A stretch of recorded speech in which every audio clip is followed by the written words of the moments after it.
बिना गुड़ पागरे देखंतु मु राशि लड्डू बनैछि बढ़िया भाବରେ ହେଉଛି। ମୁଁ ବି ଡରୁଥିଲି ହେବ କି ନାହିଁ, କିନ୍ତୁ ବଢ଼ିଆ ସେ ହେଉଛି।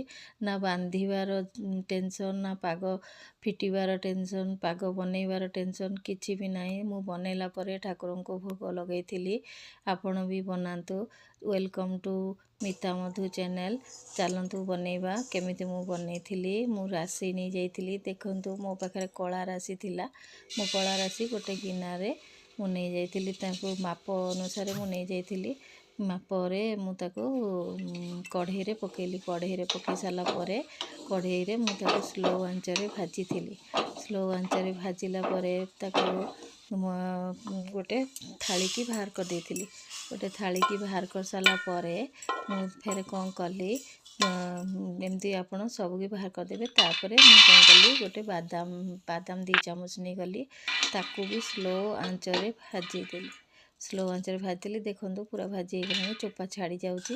ତାପରେ ତାକୁ କ'ଣ କଲି, ରଗଡ଼ିକି ମୁଁ ସବୁ ଚୋପା ତାର ବାଦାମରୁ ଛଡ଼େଇ ଦେଇକି, ଚୋପା ଗୁଡ଼ାକ ଅଲଗା, ବାଦାମକୁ ଅଲଗା କରିଦେଇକି, ତାପରେ ତାକୁ ମୁଁ କ'ଣ କଲି, ଦରଦର କୁଟି ଦେଇକି ତାକୁ ଛୋଟ ଛୋଟ ଖଣ୍ଡ କରିଦେଲି। ଛୋଟ ଛୋଟ ହେଇ ଦେଖନ୍ତୁ କେତେ ସୁନ୍ଦର ପୁରା ଧଳା ଧଳା ବାଦାମ ହେଇଯାଇଛି, ଛୋଟ ଛୋଟ ଖଣ୍ଡ ହେଇଯାଇଛି।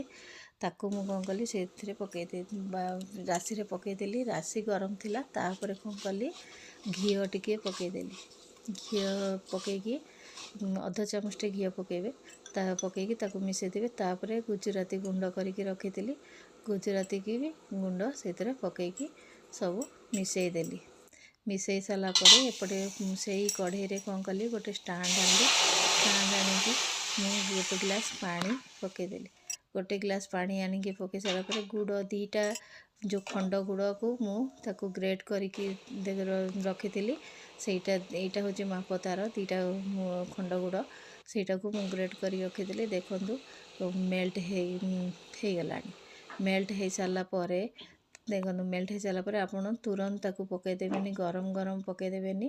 ଥଣ୍ଡା ହେଇସାରିଲା ପରେ, ଟିକେ ଥଣ୍ଡା ହେଇସାରିଲା ପରେ ତାପରେ କ'ଣ କରିବେ, ଯେଉଁ ରାଶି କି ରଖିଥିବେ, ରାଶିରେ ଆପଣ ତାକୁ ପକାଇଦେବେ। ରାଶିରେ ସବୁ ପକାଇଦେବେ। ପକାଇ ସାରିଲା ପରେ ଦେଖନ୍ତୁ ସବୁ ପକାଇ ସାରିଲା ପରେ ତାକୁ ମୁଁ କ'ଣ କରିବି, ଏମିତି ଗୋଳେଇ ଦେଲି।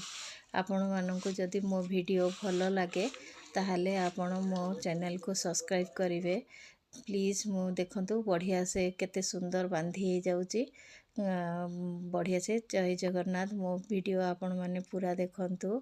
ଦେଖି ସାରିକି ପ୍ଲିଜ୍ କମେଣ୍ଟ କରିବେ କେଉଁଠୁ ଦେଖୁଛନ୍ତି। ଜୟ